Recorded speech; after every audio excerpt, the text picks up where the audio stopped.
Alors bonjour, mon nom est Valérie Parizeau du Studio Rose Flash et vous écoutez La Rose TV. Alors aujourd'hui, je voulais vous parler du temps des fêtes. Alors ça s'en vient bientôt, dans presque un mois, ça va être Noël.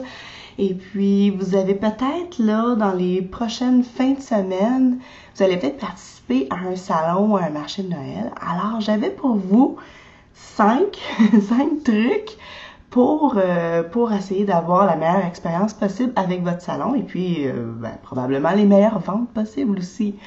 Donc, on y va. Alors, premier truc super important par rapport au salon et au marché de Noël, c'est de faire votre recherche préalablement à une participation.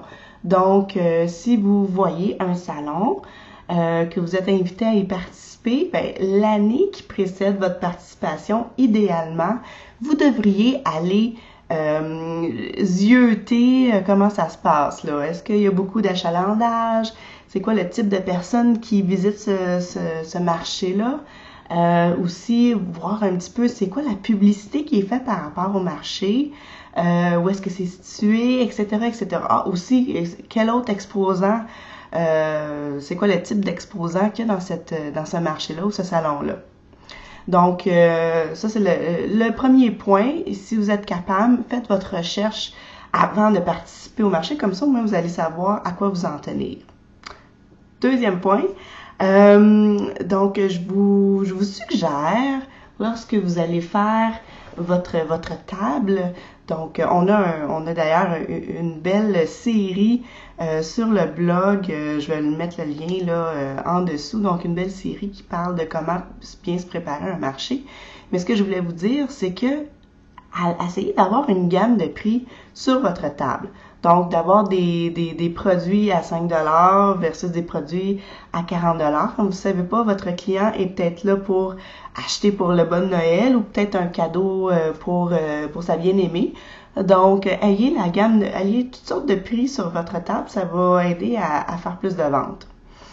Troisième point, je crois que c'est le point le plus important quand vous êtes là en situation de vente de façon générale. Votre but, c'est d'en apprendre le plus possible sur votre client potentiel. Alors là, si vous voyez qu'il y a quelqu'un là qui s'attarde à votre kiosque, qu'est-ce que vous faites? Eh bien, au lieu d'essayer de le bombarder de regardez ça, est-ce que vous aimez ça, est-ce que vous voulez acheter ça? Au lieu de faire ça, commencez une conversation avec cette personne-là. Vous pouvez parler de n'importe quoi, vous n'êtes pas obligé de parler même de votre produit. Votre but ultime, c'est de savoir qu'est-ce que cette personne-là a besoin. Est-ce qu'elle a besoin, vous pouvez commencer juste par lui demander est-ce que vous êtes là pour vos achats de Noël ou est-ce que vous faites juste zioter? Comment vous trouvez le marché à date? Est-ce qu'il y a des kiosques que vous avez aimés? Comprenez, donc vous commencez une conversation parce que la vente, c'est que ça. C'est une conversation qu'on essaie d'établir avec quelqu'un. Et puis, bref, le but, c'est de savoir qu'est-ce que la personne a besoin. Peut-être que la personne a besoin d'un bijou pour s'agencer avec son kit de Noël. Donc, oui, bravo, j'ai ça sur ma table. Ou encore, peut-être que la personne a besoin de cadeaux pour les bonnes Noël ou aimerait trouver quelque chose pour ses enfants pas trop cher. Ou, bref, trouver qu'est-ce que la personne a besoin. Et puis, ça se peut que ça se retrouve pas sur votre table. Peut-être que vous ne vendez pas ce que la personne a besoin. Dans ce cas-là, ne paniquez pas, c'est pas grave. Ce que vous faites, c'est que vous dirigez la personne au bon endroit. Donc, je suis désolée, j'ai pas de jouets, malheureusement. Par contre, si vous allez au bout de la rangée, il y a quelqu'un qui vend des jouets, c'est super beau, des petits jouets en bois. Je suis sûre que vos petits-enfants vont aimer. Donc, puis vous dites-lui que c'est moi qui vous envoie. Comme ça, je veux dire, la personne va être satisfaite. Elle a jasé avec vous, vous l'avez aidé, même si elle n'a pas acheté. Ça fait que la personne a une expérience positive avec vous. C'est ça qu'on veut. Expérience positive, même si c'est pas de la vente, même si la personne n'achète pas, c'est ce que vous voulez, une expérience positive. Peut-être que la personne, elle va prendre une carte d'affaires. Peut-être que la personne, elle va revenir vous voir à la fin ou le lendemain. Ah, finalement, je me suis rappelé que j'avais besoin de telle affaire, je me suis rappelé de vous. Donc, vous voyez. Donc, ce qu'on veut, c'est d'établir une conversation pour commencer une petite relation là, avec la personne, avec l'inconnu. Donc, ça, c'était le numéro 3, super important. Numéro 4, donc, mettez vos prix bien en vue. OK? Les gens, ils veulent voir combien ça coûte. Pour eux, dans leur tête, ça fait... Moi, quand je vois un prix, je vois quelque chose, tout de suite, je sais, est-ce que je suis capable de l'acheter? Je le veux, est-ce que je suis capable de l'acheter? Comprenez que si, mettons, vous avez un super beau collier, vous mettez pas le prix, la personne le veut, le voit, demande le prix, c'est trop cher pour elle, elle vit une déception par rapport à ce qu'elle voulait.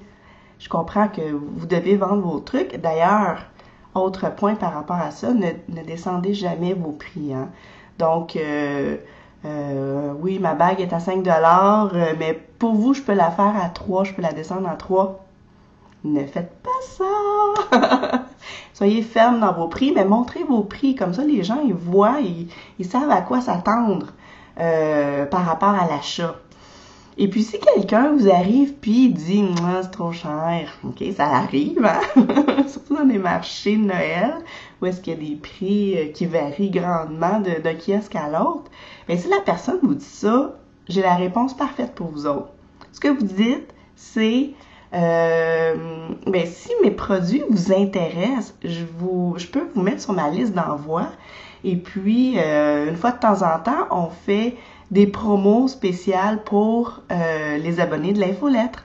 Donc, à ce moment-là, vous allez pouvoir bénéficier d'une petite promo, d'un petit rabais, puis être capable d'acheter mon produit quand même. Donc, c'est ça que vous faites. Donc, vous voulez... la personne est intéressée, c'est trop cher, ben, allez quand même la chercher avec votre infolette. Donc, on appelle ça des leads, hein, c'est des personnes qui sont intéressées par vos produits, qui n'ont pas encore acheté. Donc, ce que vous voulez faire, c'est de les garder autour de vous, parce qu'à un moment donné, cette personne-là va être prête à acheter. La décision d'achat, elle sera plus difficile pour elle. Donc, vous voulez être là à ce moment-là. OK? Donc, voilà. Ne baissez pas vos prix. Mettez vos prix bien en évidence. Soyez pas gênés de vos prix. Jamais, jamais, jamais. OK? D'ailleurs, j'ai un autre billet super intéressant pour vous autres que je vais aussi mettre dans le billet. C'est évidemment comment calculer le prix de vos produits. Donc, quand vous savez c'est quoi les mathématiques derrière un prix, c'est plus facile de dire, ben oui, ça coûte ça. C'est logique parce que, bon, il y a tant en matériel, il y a tant en temps, il y a tant en autres frais, etc. Donc, voilà pour les prix.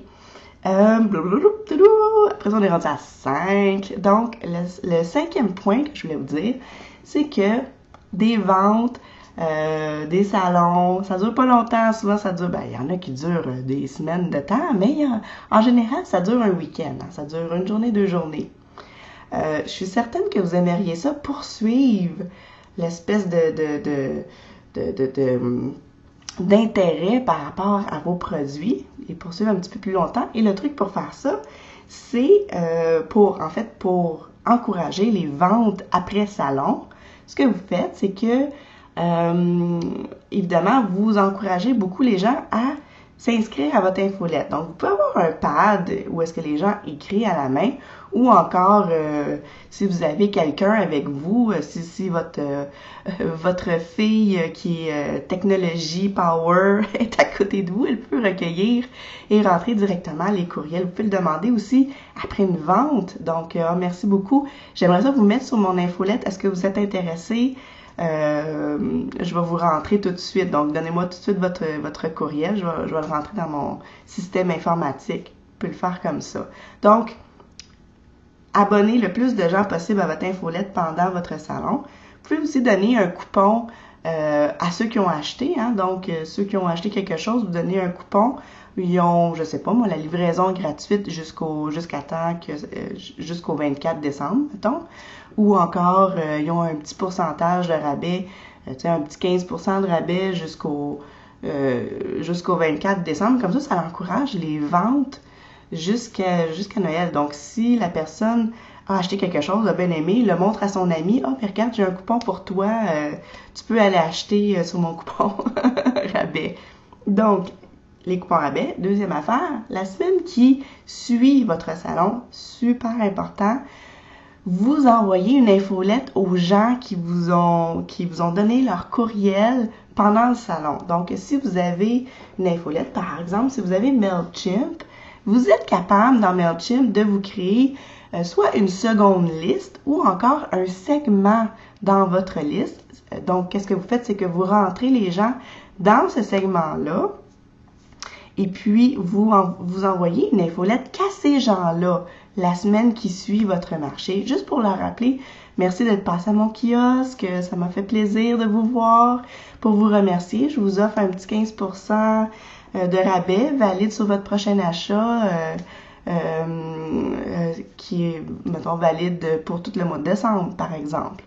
Donc, ça encourage les gens à acheter dans votre boutique en ligne ou dans votre boutique Etsy.